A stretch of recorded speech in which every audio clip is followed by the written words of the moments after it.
రైతుల బతుకులు ఎంత దారుణంగా ఉన్నాయంటే మాటలో చెప్పడానికి కూడా అవ్వట్లేదన్న.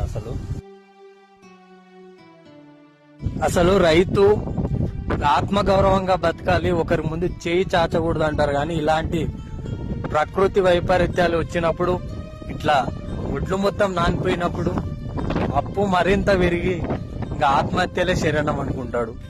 నిజంగా ఈరోజు కురిసిన వర్షాలకు మా నారాయణపేట జిల్లా మక్తల్ నియోజకవర్గంలోని మాగనూరు మండలం పరిధిలో వచ్చే వర్కూరు, తాళంకేరి, అలాగే చుట్టుపక్కల అన్ని గ్రామాల్లో మరి ఈ విధంగా అయిపోయింది అంత పరిస్థితి. అసలు